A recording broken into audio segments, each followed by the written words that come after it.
Sí. Represento en Colombia el Instituto CROC, que fue invitado por el gobierno y por la FARC a hacer seguimiento y apoyo en la verificación de la implementación del acuerdo de paz. Estamos recogiendo información de todo el país, construyendo una gran base de datos y analizando si se están cumpliendo los más de 500 compromisos que el acuerdo tiene. Este análisis nos permite ver que hay unos avances significativos durante el primer año. Por ejemplo, a veces no se valora suficientemente, pero el gobierno y las FARC hoy ya no tienen un conflicto armado entre ellos. Hubo un proceso del cese fuego y de desarme impecable, en términos comparados, muy bueno. Los diversos mecanismos en donde el gobierno y las FARC toman decisiones sobre la implementación y gobiernan la implementación están funcionando. Asimismo, los diversos mecanismos de verificación, de resolución de disputas, de acompañamiento internacional, cada uno con sus problemas, pero están funcionando, no se han bloqueado, y eso permite que los problemas se estén resolviendo de forma constructiva entre las partes con el apoyo de diversos actores internacionales. Es un hecho también que la FARC ya es un partido político, ya no es una guerrilla. Dejaron las armas, se convirtieron en un partido político y participaron en elecciones. Eso muestra que el proceso fue un proceso serio, un proceso riguroso, que hubo un compromiso muy grande de las partes y que los principales objetivos se han cumplido. Pero, habiendo dicho esto, es necesario decir que también hay muchos problemas, hay muchas dificultades. Podemos identificar al menos 3 grandes dificultades. 1, el proceso de reincorporación de los excombatientes en lo político, en lo económico, en lo social, está teniendo muchos tropiezos, no está siendo tan efectivo como se hubiese querido, como se hubiese pensado. El gobierno y la FARC todavía hoy, más de un año después de iniciar la implementación, siguen discutiendo política, ideológicamente, si es un modelo de reincorporación individual o colectivo, cuando probablemente lo que se necesita al día de hoy es encontrar ya respuestas muy concretas a los diversos tipos de poblaciones combatientes. Unos excombatientes quieren ir por procesos colectivos, a través de cooperativas, a través de proyectos económicos. Otros tienen la necesidad de ir por procesos individuales. No es lo mismo un proceso de reincorporación de una excombatiente madre, cabeza de familia, que un proceso de reincorporación de un guerrillero que tiene una herida de guerra, o de un guerrillero que es adulto o mayor, o un guerrillero que es joven. Cada uno requiere soluciones individuales. Muchas de esas soluciones también pueden ser colectivas. Lo que se trata es encontrar ya respuestas concretas. Uno de los grandes retos, por ejemplo, es la posibilidad de que los procesos colectivos de reincorporación accedan a tierras para que puedan desarrollarse dinámicas económicas. El segundo gran dilema o dificultad es el tema de la seguridad y la protección.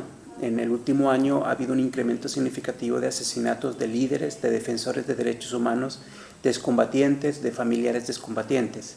Eso genera una preocupación muy grande. La paz supuestamente debe traer más seguridad.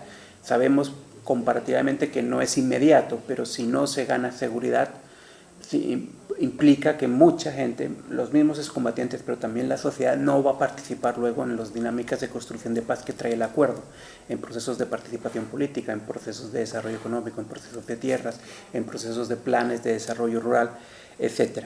Y un tercer problema o dilema es hay retrasos en muchas de las medidas que son importantes avanzar para poder no solo terminar el conflicto armado, sino construir paz en términos positivos. Es necesario agilizar la implementación de esas medidas que buscan repartir tierras, formalizar la tierra, generar un catastro multipropósito, formalizar derechos de propiedad sobre la tierra. Es necesario avanzar más en las medidas que buscan fortalecer la calidad de la democracia, de la participación ciudadana, de la participación social, de la participación política, los derechos y las garantías para la protesta social, etc. También es necesario consolidar las diversas instituciones que se han creado para manejar la justicia transicional. ¿Qué va a hacer Colombia con 8 millones de víctimas? ¿Cómo lograr mucha verdad, la máxima cantidad de justicia posible, pero también mucha reparación para las víctimas?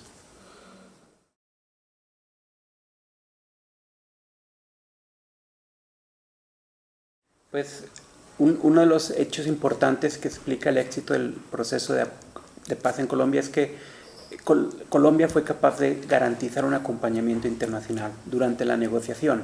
Hubo unanimidad de todos los países del mundo, de Estados Unidos, de los países europeos, de los países latinoamericanos, de acompañar el proceso. Varios países enviaron sus enviados especiales que siguen ejerciendo ese rol. Hubo un acompañamiento internacional de los garantes de Cuba y Noruega, y eso fue muy importante y permitió resolver muchas de las dinámicas, de los problemas de la negociación. Ahora, durante la implementación, el acompañamiento internacional se mantiene con fuerza.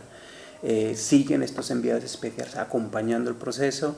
El gobierno y la FARC acordaron que iban a generar unos mecanismos de encuentro, unas mesas de trabajo. Esas mesas no están funcionando, pero los internacionales no se han quedado quietos. Noruega, por ejemplo, está apoyando muy significativamente diversas iniciativas de reincorporación, proyectos de, por ejemplo, apoyar a que excombatientes certifiquen los conocimientos que tienen de salud y eso les permita tener una posibilidad de empleo en los servicios de salud. También se está apoyando que excombatientes se responsabilicen de los procesos de desminado, de quitar minas antipersona. La Unión Europea está apoyando también proyectos productivos y proyectos alrededor de la tierra, colectivos y muchos otros actores.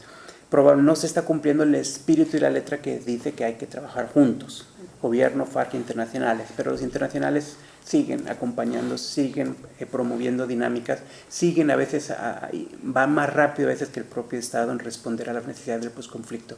Entonces la valoración es positiva.